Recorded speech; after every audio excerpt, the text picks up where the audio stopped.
Live from New Delhi, you're watching DD India NewsHour, India's voice to the world. I'm Prasar Bharati. Coming up in the next hour, Vladimir Putin and Xi Jinping hail Russia-China friendship as both leaders seek to bolster strategic ties. Russia says its forces advancing in all directions in Ukraine. Ukrainian President Volodymyr Zelensky postpones overseas trip. Election fervor grips India. Campaigning in full swing for the fifth phase of General Election 2024. Polling to take place in 49 seats across 6 states and 2 union territories.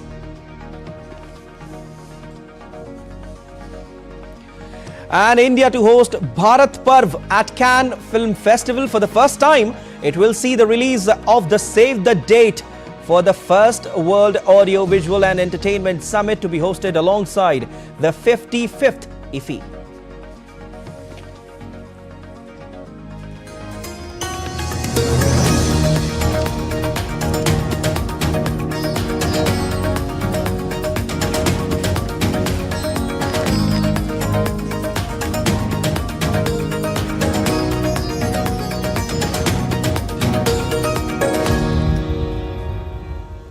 Chinese President Xi Jinping met with Russian President Vladimir Putin in Beijing on Thursday as part of Putin's 2-day visit to China. During the talks, Xi expressed commitment to collaborate with Putin to enhance the vitality of their nations, affirming China's steadfast partnership with Russia.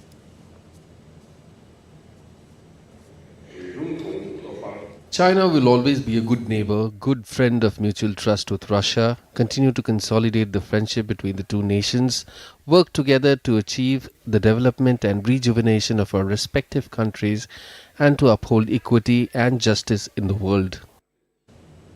Choosing China for his inaugural foreign visit since beginning his new 6-year term as Russian president, Putin highlighted the strong foundation of practical cooperation between Moscow and Beijing.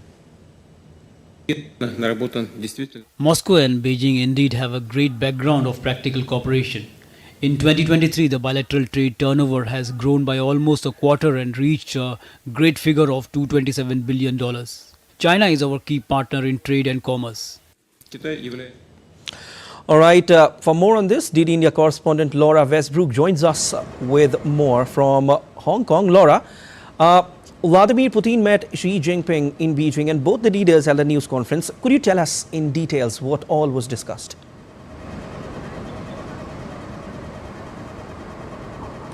Yes, China really rolled out the red carpet for Russian President Vladimir Putin. Quite literally, the two leaders, Chinese President Xi Jinping and Vladimir Putin, held talks. They also held group talks where they signed some documents that to signal deeper cooperation on a number of deals. President Putin said that negotiations were warm and businesslike. And in that press conference, President Xi Jinping said that China was ready to be a good friend, neighbor, and partner to Russia. Chinese President Xi Jinping has met Vladimir Putin more than 40 times, and he also said that ahead of the press conference. He also said that when it comes to the issue of trade, cooperation will be the driving force. And President Vladimir Putin also said that they signed a number of deals when it comes to cooperation with nuclear, on energy issues, on food supplies and Chinese manufacturing of Chinese cars in Russia. And he also confirmed that the two leaders discussed the war in Ukraine. He said that both sides wanted to see a political settlement in Ukraine in regards to that conflict. And analysts really were watching to see what language was being used when it comes to the war in Ukraine, because China has been under increasing pressure from Europe and the United States to stop supplying dual-use technologies that are being used in the war in Ukraine. So people really were watching to see the language, and it did look like there was some softening of language when it comes to the issue of Ukraine. Okay, Laura, you've just mentioned the nuclear cooperation between the two nations. Vladimir Putin said, and I quote now, we are deepening peaceful nuclear cooperation. Tell us a little more about it.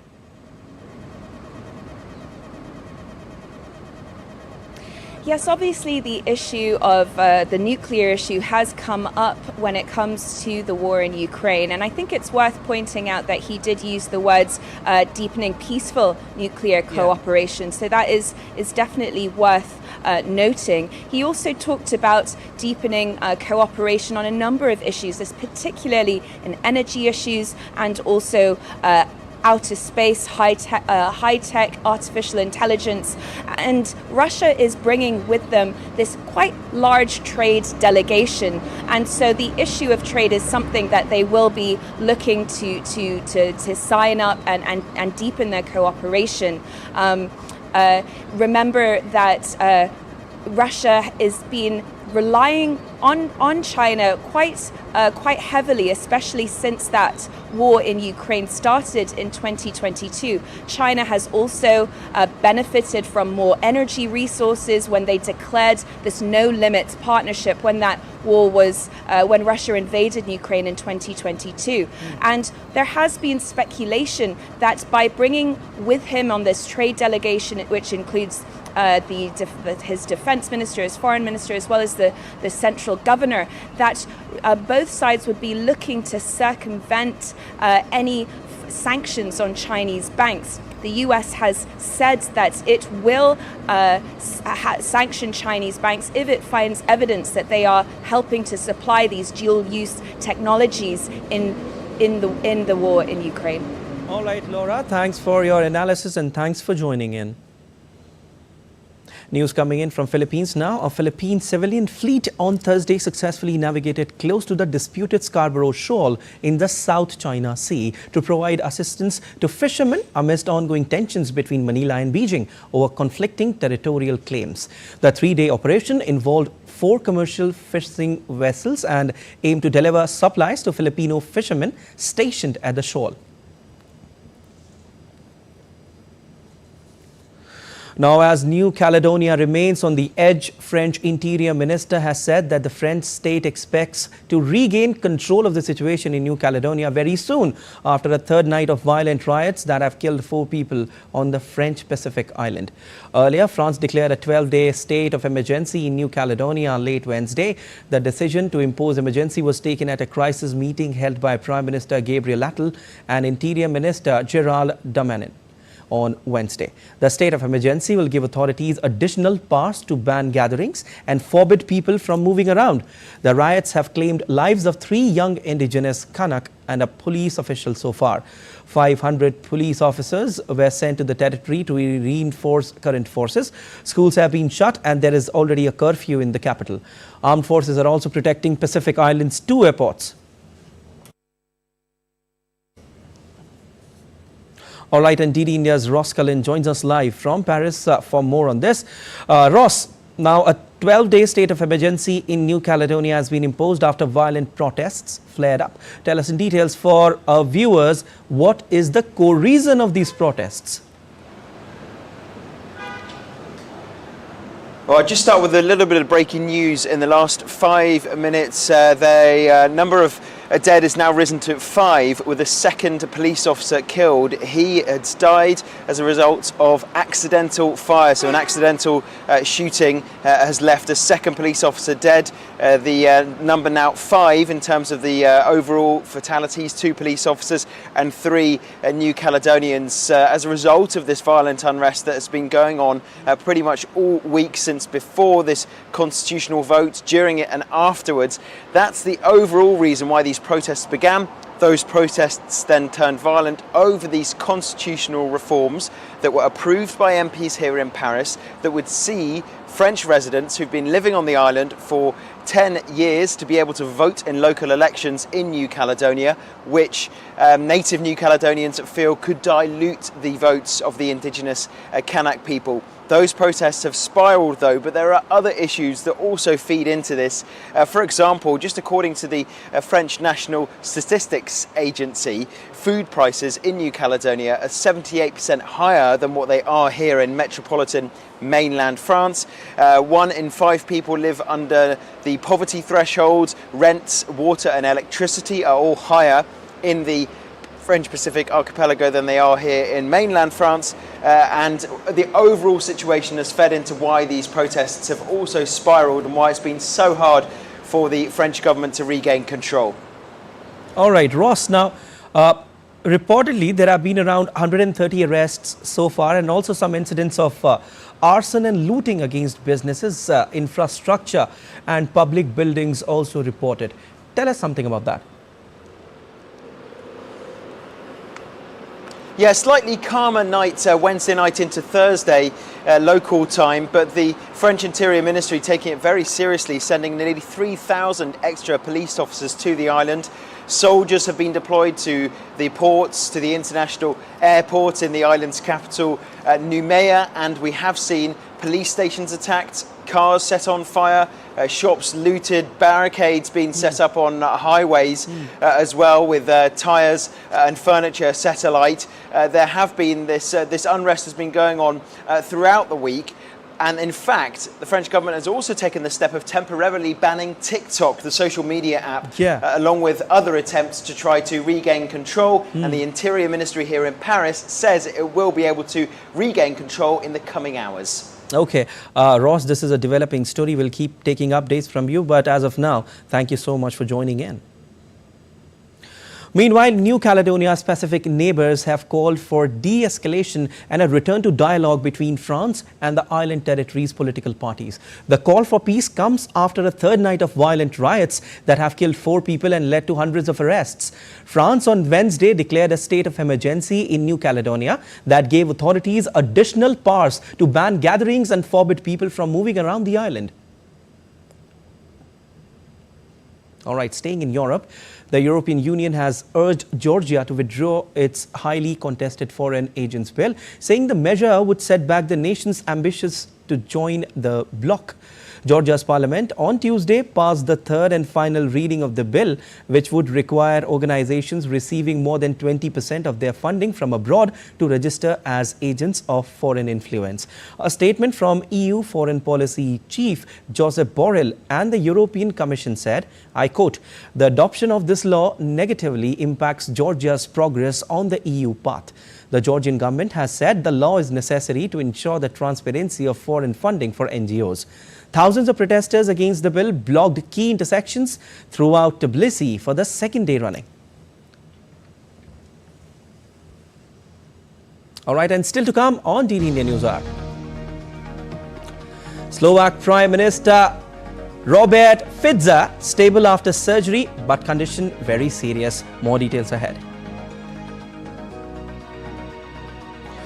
Military leaders of NATO to meet in Brussels to discuss defense of alliance and support for Ukraine. Israeli military calls on United Nations to investigate presence of armed terrorists at a UN facility in southern Gaza. Stay with us, we'll give you more details on this.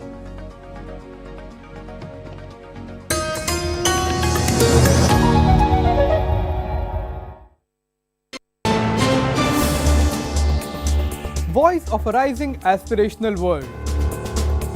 Stories of challenges, struggles and accomplishment. A world battling conflict, hunger and poverty. Embracing growth, development, science and technology. A voice of progress, a voice of unity. Watch Voice of the Global South with me, Akshay Dongre, only on DD India.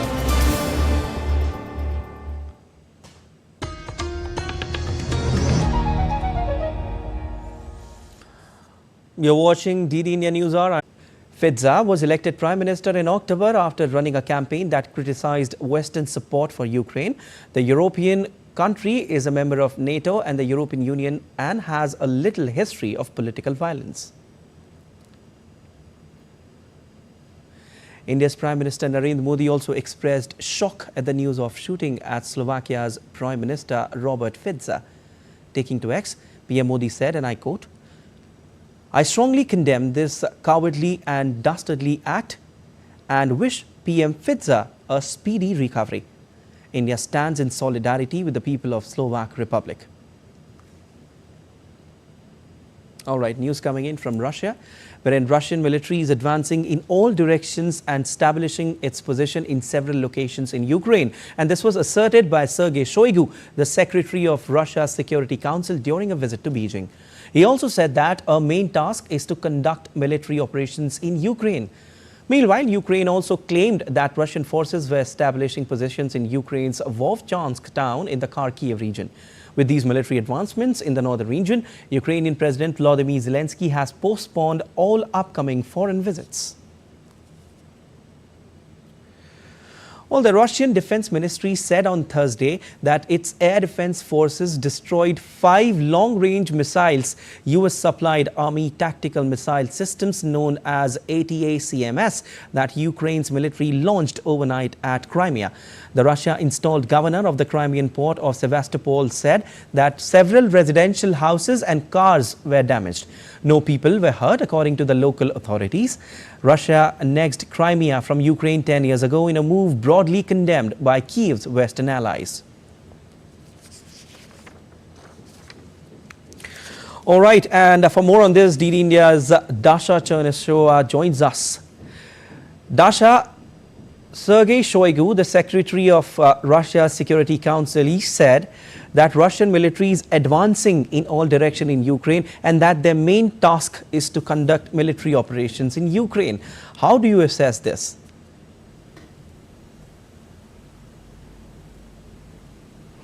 Well, that's the clear indication that Russia is going to press with its operation in Ukraine, and that has been repeatedly stated by the Russian officials. Now, we understand that the Russian forces are on the upper foot in all directions on the battlefields, with the Russian president even saying the day before that everything goes according to the plan. The words we haven't heard for a while now. So the understanding at the moment is that there is enough reserves in terms of the manpower, in terms of the military equipment and ammunition, according to Shoigu, to continue with the ongoing operation. We also understand from the Russian authorities that the nomination of Andrei Belausov, a veteran economist, to the position of Russia's Minister of Defense is there to make sure that the military spending in Russia, which has increased double-fold, is in order to make sure that Russia achieves its goals of what it says demilitarization and denazification of Ukraine. So many analysts are saying that Russia's moves are only the indication that Russia is in this operation for the long haul. But also keep in mind that Moscow portrays the operation as the existential fight between Moscow and the West. All right, Dasha, Ukraine-Russian forces are also fighting inside the northeastern city of Vovchansk. Any update of the situation there right now?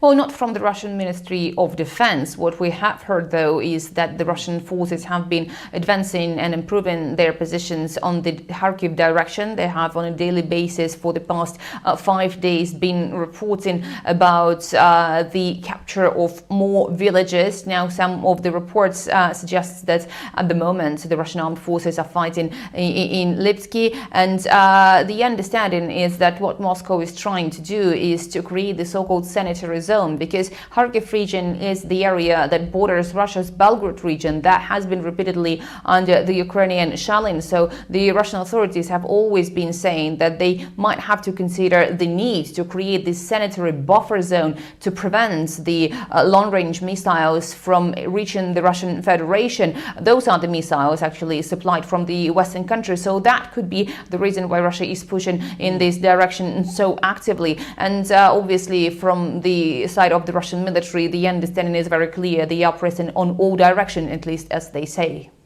All right, we leave it there. Thank you so much, Dasha, for joining in and for your analysis.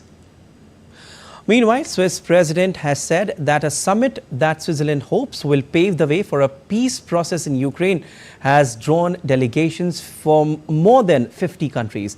President said that the neutral Swiss government was seeking a broad-based turnout from different parts of the world and 160 invitations were sent. Switzerland wants to persuade more countries from global south as well as China to sign up, she added.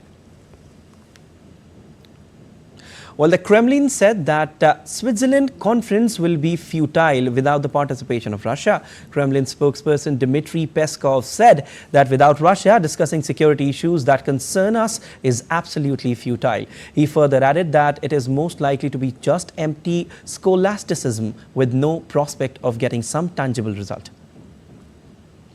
The military leaders of NATO will meet in Brussels to discuss the defense of alliance and support for Ukraine. Well, this comes as Russian invaders continue to advance towards Ukraine's second largest city of Kharkiv. Alex Kadia reports from Brussels. Have a look. Well, a big focus for this meeting of NATO's military committee will, of course, be Ukraine. We know that Russian invading forces are moving closer to the second largest city in Ukraine, in Kharkiv. We know that Ukrainian forces have been able to push back some of that Russian advance in some of the neighboring villages, but it will be a real concern. We also know that Ukrainian President Volodymyr Zelensky has cancelled several international trips, including one to Spain and possibly one to here in Belgium, very much concerned with the situation in his country. And that will be the case for those NATO military leaders, the more than 30 members of the NATO alliance gathering, those top military commanders coordinating their efforts both for the defense of the alliance but also for support for Ukraine. We know that has been a top priority for Secretary General and for Rob Bauer, the chair of NATO's military commander as well. And we know the United States announcing just in the last couple of days an extra $2 billion in military support for Ukraine, certainly a much needed boost. We know the Ukrainians have also said they need more equipment to push back this Russian advance. Now, as I mentioned, the defense of the NATO alliance will also be a really important topic discussed by these military leaders here in Brussels. We know that as a defensive alliance, it is now renewing what it calls its regional plans, its plans for the defense of Europe should there be an attack on this continent. That will be discussed all in the run-up to a summit of NATO leaders in Washington, D.C. in July. But in the short term, the focus remains very squarely on Ukraine. Alex Kadia in Brussels reporting for DD India. And as the fighting between Israel and Hamas intensified in Gaza, 5 Israeli soldiers were killed and several injured in the northern Gaza Strip after being struck by Israeli tank fire. The Israeli military said that there was a tank crossfire of the 202 Battalion. Israeli ground forces re-entered parts of northern Gaza this month to prevent Hamas from regrouping. Earlier, Israeli Prime Minister Benjamin Netanyahu asserted that eliminating Hamas in the Gaza Strip was necessary for any alternative Palestinian governance there. And the Israeli military is calling on the United Nations to investigate the presence of armed terrorists at a UN facility in southern Gaza. The call for probe came after it released a drone footage filmed on May 11 showing armed men at the facility. UNRWA, the main UN agency operating in Gaza, said it is unable to verify the authenticity or the content of the video, but said it is likely that the video shows an UNRWA warehouse that was evacuated last week. Meanwhile, UNRWA has condemned the use of UN facilities by any party to the conflict for military or fighting purposes. It also reiterated call on all parties to the conflict to respect the sanctity and neutrality of UN installations.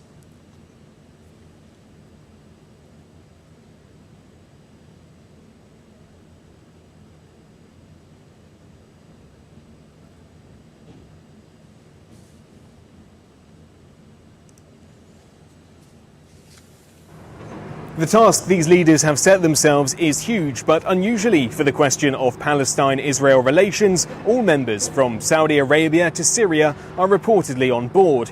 Officials say a concrete timetable for a ceasefire in Gaza will be proposed, as well as an initiative to rebuild the Gaza Strip, Rafah and other areas affected by the war. A peace conference will be planned, one which Bahrain will lead as the country's hosting this year's summit.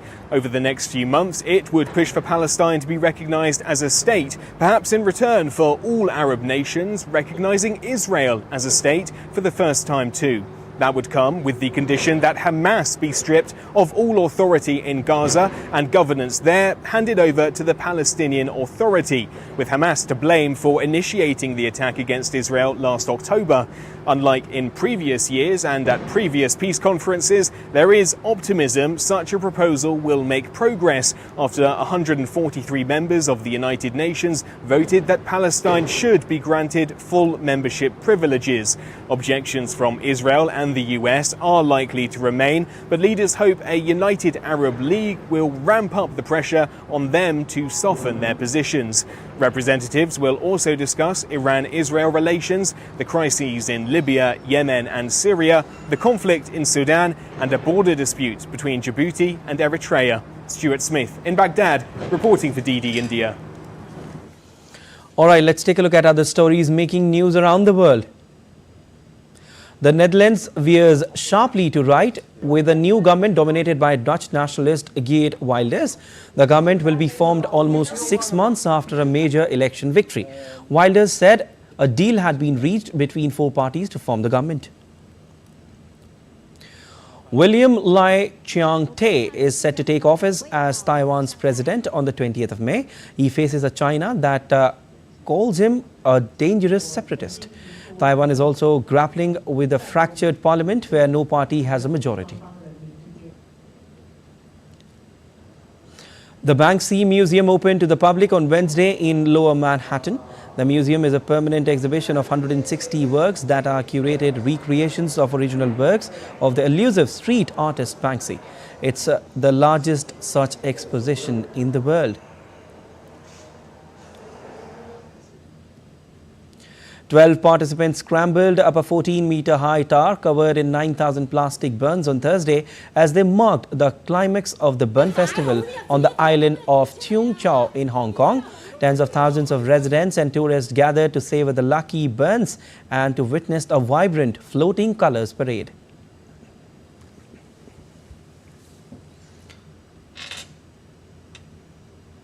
And still to come on DD India NewsHour.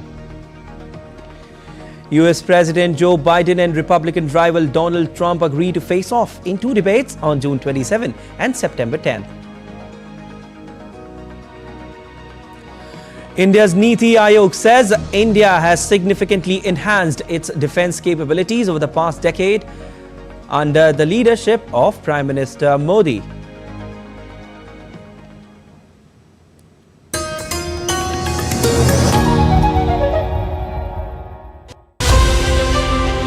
As India decides in the world's largest election, We help you feel the pulse of the nation.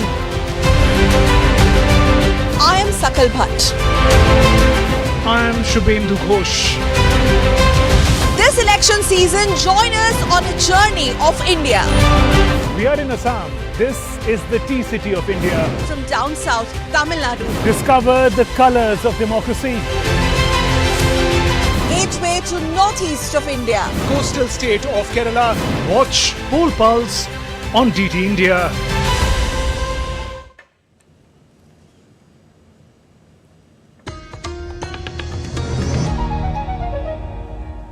You're watching DD India NewsHour. I'm Siddharth Bharadwaj. Highest stakes moments yet of the race for the White House are now decided.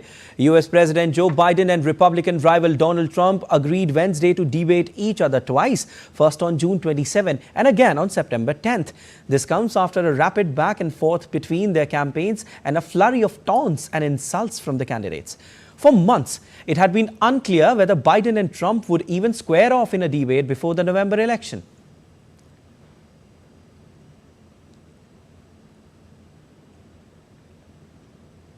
In a social media post, Joe Biden called on his opponent Donald Trump to join him for presidential debates, saying that Trump had lost 2 debates to him in the year 2020.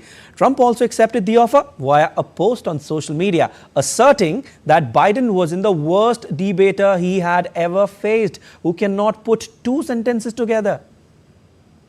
Donald Trump lost 2 debates to me in 2020. And since then, he hadn't shown up for debate. Now he's acting like he wants to debate me again. Well, make my day, pal. I'll even do it twice. So let's pick the dates, Donald. I hear you're free on Wednesdays.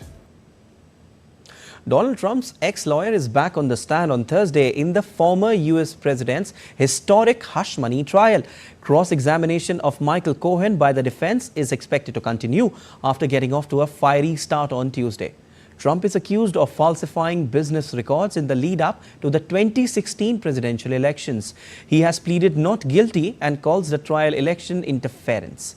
DD India's Sally Patterson has more. Have a look. Michael Cohen's testimony could make or break this case for the prosecution. Donald Trump's hush money trial is taking place here in New York City, and the key witness is halfway through his testimony. Cohen was one time Trump's lawyer and fixer and is at the very heart of this case. He is the one who paid Stormy Daniels, an adult film star, $130,000 in order to keep her quiet about an affair she said she had with Trump 10 years before the payment allegedly took place in 2016, just before Americans headed to the polls for the presidential election. Now, Daniels says that payment was made to try and stop her speaking out about that alleged affair, which Trump denies ever happened. Then what's being looked at here by the prosecution is whether or not Donald Trump knew and approved that payment and how he then filed it. The prosecution alleges that Trump filed it as legal expenses, something they say is in fact illegal and was an attempt to try and suppress negative information ahead of the election and keep it from the American people before they voted on their next president. Michael Cohen has spent several days now speaking about his relationship with Donald Trump, the relationship he says that they had. He says that he once called Trump's family his surrogate family, but he says he used to lie on behalf of his boss in order to try and protect him. In fact, he said, "I regret doing things for him that I should not have. I violated my moral compass." That's what he told the jury when speaking about the lies he said he made on behalf of his former boss. Donald Trump has continued to call the whole case a witch hunt, saying that this is a ploy by his political opponents to try and keep him out of the White House.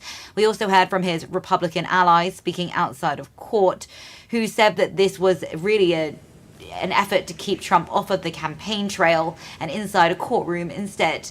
Sally Patterson in New York reporting for DD India. VK Saraswat, a member of India's public policy think tank Niti Aayog, said that India has significantly enhanced its defense capabilities over the past decade under the leadership of Prime Minister Narendra Modi. The former DRDO chief said that currently 60% of India's arms and ammunition are domestically produced. A recent report by the Swedish think tank SIPRI says that India's arms imports increased by 4.7% between 2014 to 2018 and 2019 to 2023.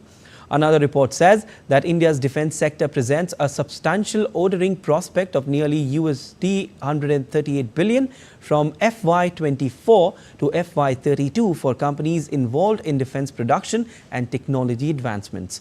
The report forecasts that India's defense capital expenditure is set to reach close to 37% of the total budget by FY30. The Indian government's policies are expected to drive the share of defense capital outlay to 37% of the total defense budget in FY30.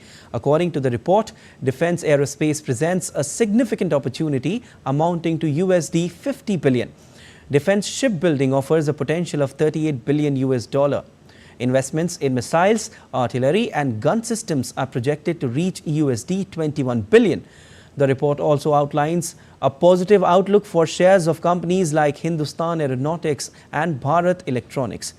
HAL's shares have surged by 156% to rupees 3,877, while Bharat Electronics shares have risen by 109% to rupees 227 over the past year. Well, let's get you the latest on the world's largest democratic election in India.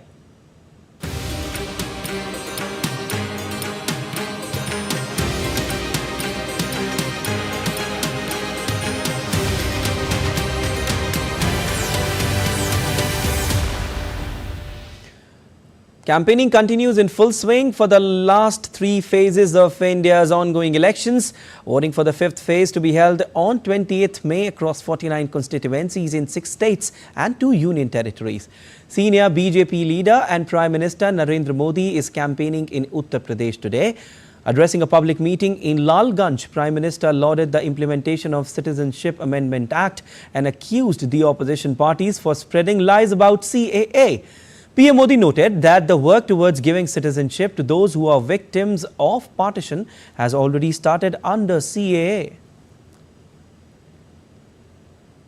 Modi की guarantee का मतलब क्या होता है, इसका ताजा उदाहरण CAA कानून है।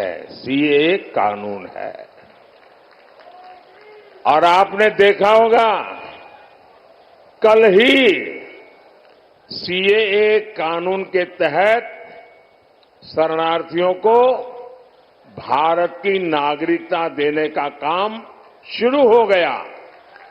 ये वो लोग हैं जो धर्म के आधार पर हुए भारत के बंटवारे का शिकार हुए थे। और मजा देखिए, ये महात्मा गांधी का नाम लेकर के सत्ता की सीढ़ियां तो चढ़ जाते हैं, लेकिन महात्मा गांधी की बातों को याद नहीं रखते हैं। PM Modi will also held an election rally in Jaunpur. Senior BJP leader and Union Home Minister Amit Shah also addressed a public rally in Bihar's Sitamarhi. While BJP National President JP Nadda held a roadshow in Bhubaneswar, he will also hold public meetings in Odisha later in the day.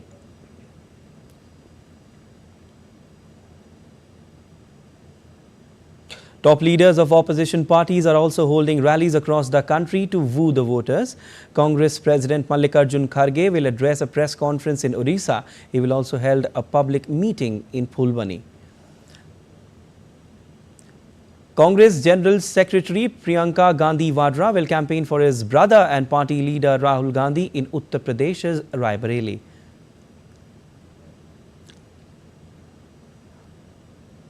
Aam Aadmi Party Supremo and Delhi Chief Minister Arvind Kejriwal is in Uttar Pradesh's Lucknow, where he held a joint press conference with Samajwadi Party Chief Akhilesh Yadav. All right. For more on this, we've been joined by DD India correspondent Dibyendu Model, who's there in Bongaon, and we also have Shishir Selar joining us from Mumbai. First to you, Dibyendu. Tell us about Bongaon, and this constituency has been perhaps the most impacted by the CAA, Citizenship Amendment Act. How is the politics shaping up there? And also tell us about the local issues people are dealing with.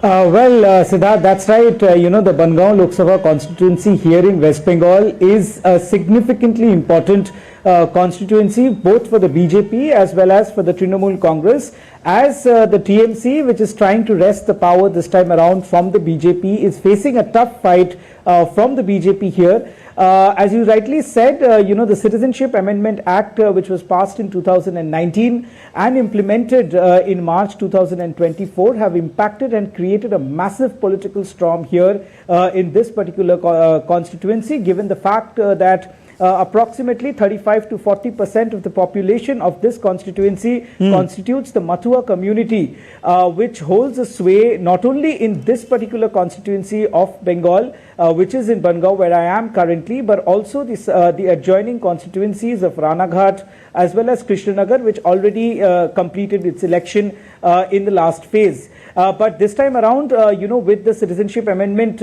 being given, or perhaps the Indian citizenship being given to the 14 people here yesterday in Delhi by the Union Home Secretary, has created a sense of euphoria amongst the community, amongst the Mathua community, who were seen celebrating. I've also sent a report from amongst the celebration here in Thakur Nagar, which is perhaps, which is in fact the seat of power of the Mathua community, not just in Bengal but across the world. So let me tell you who this Mathua people are. They are refugees, persecuted minority refugees who had come to India India during the 1947 as well as during the 1971 war, as well as in the subsequent years from there on. They are Hindus. They are scheduled caste community that belong to the Mathua community, who were persecuted Hindus in Bangladesh and had moved to India seeking refuge. Stay with us. They had been demanding for citizenship for a very, very long time. But this time around, they have been given citizenship, and they are completely. They say that they are completely Definitely going to back the Dibyendu. BJP this time around in this election. Back to you. Okay, stay with us. We also have our correspondent Shishir Selar joining us from Mumbai. Shishir, now how's the atmosphere there as far as the elections are concerned, and also tell us about the local issues people are facing. Well, absolutely. Now we are entered to the fifth phase here, and all the focus shifted to Mumbai and the suburban region. Now, obviously, Mumbai has 6 Lok Sabha seats, the parliament seats here, but apart from Mumbai, the adjoining area, for example, the Thane district, Palghar district, and Nasik and Dindori, which comes under northern Maharashtra, will also go for the final phase of the Maharashtra general election, because this is the last phase in Maharashtra, and that's the reason we have seen a big star campaigners already arrived in Mumbai, be it the NDA alliance or the Indi alliance as well. Yesterday we have seen Prime Minister held 2 important rallies, one in Nasik and the other one in Kalyan parliamentary constituency. And later in the evening, he came to Mumbai and had a absolutely jam-packed road show. In the evening, we have seen that thousands of people have gathered. So you can imagine that at this point in time, the momentum, especially in Mumbai, has increased. Well, Mumbai will go for the poll on 20th. And as far as the issues are concerned, because Mumbai is known as a metropolis city, so development is one of the important agenda that will be on the radar for all the voters here. We have seen here Mumbai, that commuting probably is the main task for Mumbaikars here. That's the reason we have seen that mega projects have completed in recent years. Okay, so the traffic and commuting problem is the main issues that you're addressing, that you say that people have there in Mumbai. Absolutely, and that's what the issues has been addressed even by the people. Of course, some of the issues have been resolved here, but now people want more from the people, from the public representation, that whom they're going to vote for, and that's the reason wherever this candidate. Certainly, there are expectations, as far as these elections are concerned. But thank you so much, Dibyendu and Shishir, for joining in. Mumbai, the maximum city, is buzzing with political activities as Maharashtra prepares to vote in the 5th phase of general elections. While BJP and the Congress are principal national parties in the fray, a lot is at stake for the political families and dynasties of Shiv Sena and the NCP. DD India correspondent Shubhendu Ghosh reports. Have a look.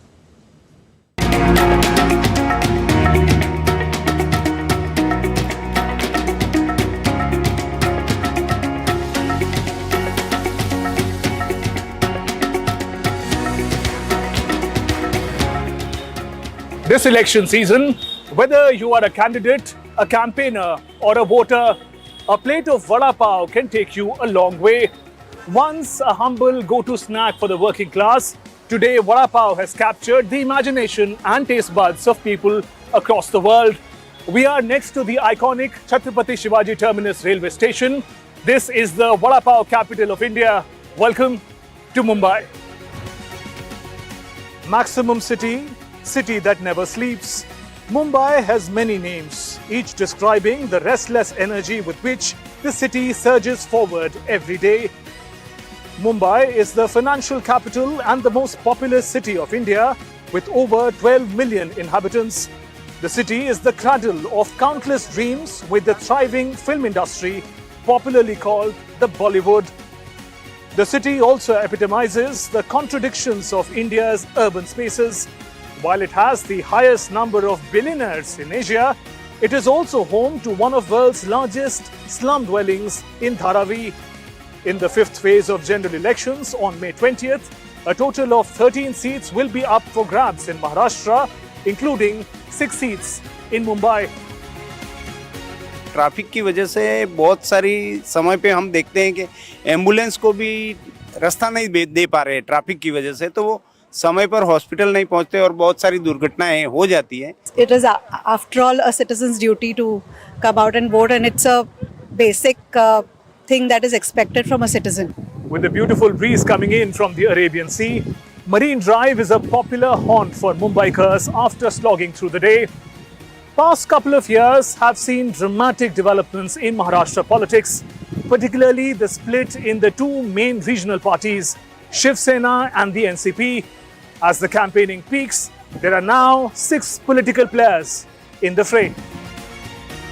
The NDA alliance comprises BJP, Shiv Sena, Shinde faction and NCP, Ajit Pawar faction. It is challenged by the India alliance of Congress, Shiv Sena, Uddhav faction and NCP, Sharad Pawar faction. After Uttar Pradesh, Maharashtra has the highest number of Lok Sabha seats in the country with 48 seats. Like a typical Bollywood multi-starrer, the political plot of Mumbai and Maharashtra is set. The climax will unfold on June 4th. With camera person Maruti Rao, Shubhendu Ghosh for DD India in Mumbai. India is going to host Day 3 for India at the Cannes Film Festival. We'll see India hosting a Bharat Parv for the first time. It will be a networking evening where Indian talent and opportunities will be showcased. And the two marquee film festivals of India, MIF and IFFI, will be promoted. The day will also see a number of roundtables at the Bharat Pavilion on co-producing with India. India, the complete filming destination, the magic of authentic storytelling and convergence of technology in filmmaking. DD India's Munmun Bhattacharya reports. Have a look. In a year that spells magic for Bharat at the 77th Cannes Film Festival, with so many Indian selections across categories, the Bharat Pavilion was inaugurated amid much fanfare at this festival in France. Hosted each year at the prestigious Cannes Film Festival by the Information and Broadcasting Ministry of the Government of India, Bharat's participation is spearheaded by the National Film Development Corporation as the nodal agency and FICCI as the industry partner. The pavilion marks India's continued commitment to showcasing its rich cinematic heritage and fostering international collaborations with the global film fraternity. The grand inauguration ceremony was led by Secretary, Ministry of Information and Broadcasting Sanjay Jaju and Indian Ambassador to France and Monaco, Javed Ashraf. The momentous inauguration was witnessed by renowned filmmakers and industry leaders who came together to celebrate the essence of Indian cinema. The Bharat Pavilion is a dynamic platform. It provides a gateway to the diverse landscape of Indian films, talent and industry opportunities. It is set to host a series of scintillating panel discussions and networking sessions during the course of the festival and be the place that the Indian film fraternity calls home away from home. With cameraman YK Loknath, this is Munmun Bhattacharya from Cannes for DD India. All right, and DD India's Munmun Bhattacharya joins us from Cannes. Munmun, we all know that this is a very special festival as far as the entertainment industry is concerned. How's the atmosphere there right now and what is happening on the third day of the festival? Right, Siddharth, like you said, this is day 3 of the festival and there are 2 films that are screening this year, in fact today itself, and both those films are in the competition section. Remember, 22 films are competing for Palme d'Or, which is given to the director of the best film. So Megalopolis is one movie that is screening. It is by Francis Ford Coppola. He is a Hollywood legend. He is a Hollywood director and screenwriter. He is 85 years old. He has won the Palme d'Or twice, in 1974 as well as in 1979 for 2 of his films. One is Apocalypse Now, which won the prize in 1979. And besides that, there is The Bird by an English filmmaker, Arnold. She has made this movie on a girl who's 12-year-old and lives in poverty in England. Okay. So that's the broad overview as far as the global buzz at the festival today is concerned. As far as India is concerned, Day 3 is important. Roundtables have already begun. Like my report said, there is focus on co-productions. There is focus on India as the filming destination, a complete filming destination at that, and the convergence of technology with cinema making. That is one, and of course every day we are seeing a lot of focus on the incentive schemes that India offers to foreign filmmakers to film in India and to have more co-productions with India. These are basically the 4 focus areas of the day, and the biggest focus area is Bharat Parv. It is for the first time that India is organizing such an India festival, and Secretary Information and Broadcasting, Government of India, Sanjay Jaju, is going to launch the trailer as well as the poster of the 55th edition of the International Film Festival of India that will take place from 20th to 28th November. Besides that, there will be a big announcement of the first Waves Summit, that's the first World Audiovisual Entertainment Summit that is going to take place alongside the 55th edition of IFFI in November this year. Okay, Munmun, we can see, people behind you are very excited. They are waving towards the camera. Can you just tell us how significant this festival is as far as India is concerned, as far as the Indian film industry is concerned?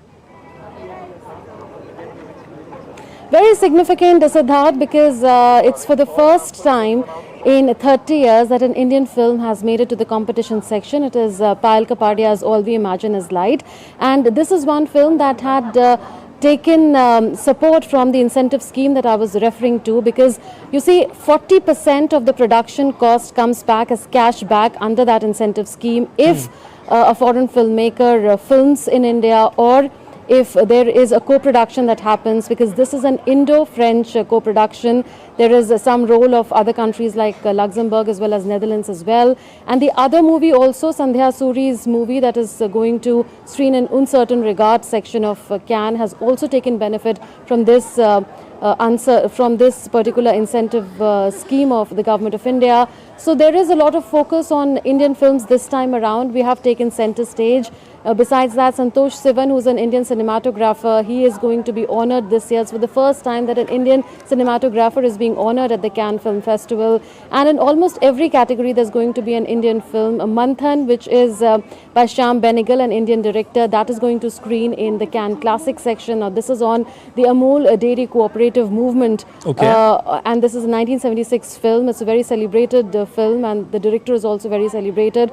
So we expect Nasruddin Shah to be here for the screening, besides the family of Smita Patil to be here as well. So a very, very important and significant year for India at the Cannes Film Festival. Indeed, we'll keep taking updates from you, Munmun, but thank you so much as of now for joining in.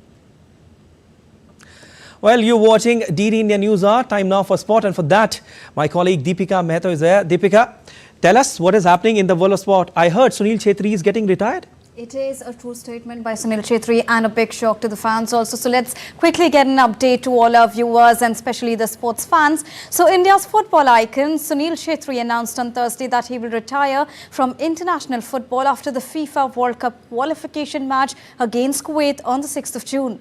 The national football team captain announced his decision via a video that he posted on his social media accounts. Now, as of now, Sunil Chhetri stands tall with third most international goals among the currently active players, behind Argentine legend Lionel Messi and leader Cristiano Ronaldo. Going into Chhetri's last international outing next month, India are currently second in Group A of FIFA World Cup qualifiers with 4 points, behind leaders Qatar. Kuwait are fourth with 3 points. Reigning Olympic and world champion Neeraj Chopra bagged a gold medal at the 27th Federation Cup Senior Athletics Championship in Bhubaneswar on Wednesday. The star javelin thrower registered a best throw of 82.27 meters on his fourth attempt to claim the top honour. On the other hand, TP Manu, who remained at the pole position till round 3 with a best throw of 82.06 meter, failed to overtake Neeraj later in the competition. The star player marked his return in the Federation Cup after 3 years as he took the field at Kalinga Stadium. During his last appearance at the event, Neeraj pulled off a throw of 87.8 to win gold back in 2021. In soccer, Juventus beat Atalanta by 1-0 to win a record-extending 15th Coppa Italia title on Wednesday, as an early strike by Dusan Vlahovic earned the club their first trophy in 3 years. The club now also holds the record for most Italian Cup finals played and won. However, they had not lifted any silverware since they won the competition in 2020-21, where they also beat Atalanta in the finals. Meanwhile, Juventus coach Massimiliano became the first coach to win the Coppa Italia 5 times after Sven-Goran Eriksson and Roberto Mancini, who lifted the trophy on 4 different occasions. Staying on soccer, Amad Diallo scored his first Premier League goal and assisted on another to power Manchester United to a 3-2 victory over Newcastle United on Wednesday at Old Trafford in a battle between teams fighting for a European berth next season. Erik ten Hag's team remained 8th in the table but level on 57 points with 7th place Newcastle. Kobe Mainoo capitalised on Newcastle's appalling defence to get the home side on the scoreboard in the 31st minute. So that was a quick wrap from the world of sports. Back to you, Stat. Well, certainly, Deepika, a lot is happening in the world of sport, but thank you so much for all those updates. That's all for this edition of DD India News Hour, but let us know your thoughts on the news of the day. For those on the go, you can get all the latest news and updates from India and across the world on DD India mobile app. The app is available on both Android and iOS platforms. Scan the QR code on the screen to download now. We'll be back with more news as it breaks here on DD India. I'm Siddharth Bharadwaj from all of us here in Delhi. Thanks for watching DD India News Hour.